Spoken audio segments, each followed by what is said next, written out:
اعوذ باللہ من الشیطان الرجیم، بسم اللہ الرحمن الرحیم۔ السلام علیکم۔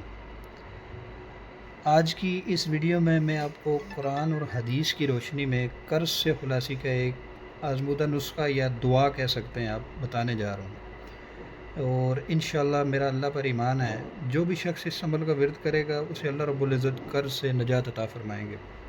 اب کرنا کچھ یوں ہے، نماز پڑھیں، نماز کے بعد قرآن مجید کھولیں، سورہ آل عمران کی آیت نمبر 26 اور 27۔ اب اس کی آیت نمبر 26 اور 27 آپ سکرین پر بھی ملاحظہ کر سکتے ہیں، بلکہ اس کی تلاوت کر دیتا ہوں میں۔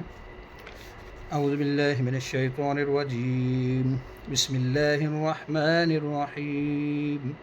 قل اللہم مالک الملک تؤتی الملک من تشاء وتنزع الملک ممن تشاء وتعز من تشاء وتذل من تشاء بيدك الخير إنك على كل شيء قدير تعلج الليل في النهار وتؤلج النهار في الليل وتخرج الحي من الميت وتخرج الميت من الحي وترزق من تشاء بغير حساب۔ صدق اللہ العظیم۔ اب قرآن مجید کی آیت آل عمران کی 26 اور 27 یہ تلاوت کرنے کے بعد، یہ آیات پڑھنے کے بعد ایک دعا ہے جو حدیث میں ہے، جیسے کہ حضرت معاذ رضی اللہ تعالیٰ عنہ نے نبی صلی اللہ علیہ وسلم سے اپنے اوپر قرض کی شکایت کی، تو آپ صلی اللہ علیہ وسلم نے فرمایا کہ تم آیت قل اللہم مالک الملک، جو کہ ابھی ہم نے تلاوت کیا، آیت نمبر 26 اور 27، یہ پڑھ کر یہ والی دعا کرو۔ اب دعا یہ ہے، وہ بھی دعا بھی آپ سکرین پر ملاحظہ کر سکتے ہیں۔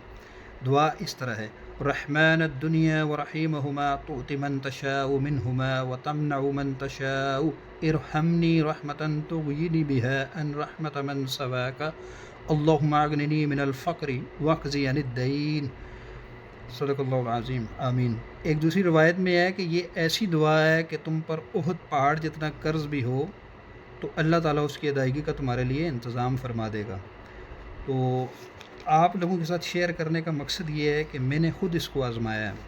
یہ دعا میں مسلسل نماز کے بعد قرآن مجید کی تلاوت کے بعد یہ پڑھتا رہا ہوں، اور آج اللہ تعالیٰ نے بہت آسانیاں پیدا کی ہیں۔ اللہ کا فضل کرم اتنا ہو گیا ہے کہ مجھ پر سے سارا قرض ختم ہو چکا ہے، اور میں یہ دعا کرتا ہوں کہ اللہ پاک ہر ایک کے لیے آسانیاں پیدا فرمائے، اللہ پاک آپ سب لوگوں کے لیے بھی آسانیاں پیدا فرمائے۔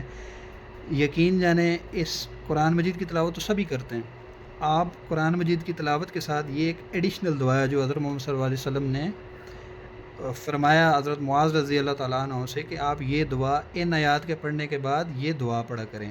تو آپ ضرور اس دعا کو پڑھیں، انشاءاللہ تعالیٰ میرا ایمان ہے کہ اللہ پاک آپ لوگوں کے لیے آسانیاں پیدا فرمائے گا اور قرض سے نجات ملے گی۔ امید کرتا ہوں کہ آپ کو میری یہ ویڈیو پسند آئی ہوگی، لہذا مزید اس طرح کے ویڈیوز میرے چینل پہ اگر آپ دیکھنا چاہتے ہیں یا اوورال آپ کو یہ ویڈیوز پسند آئی ہیں تو ضرور میرے چینل کو سبسکرائب کیجئے، شیئر لازمی کریں اس چینل کو، تاکہ اس طرح کی دعائیں جو کہ حدیث سے ثابت ہیں، جو قرآن کے اندر ہی ہماری زندگی کے جو مسائل ہیں، وہ تمام مسلمانوں تک پہنچ سکیں۔ آپ لوگوں کے وقت کا بہت بہت شکریہ، تھینک یو سو مچ، اللہ حافظ۔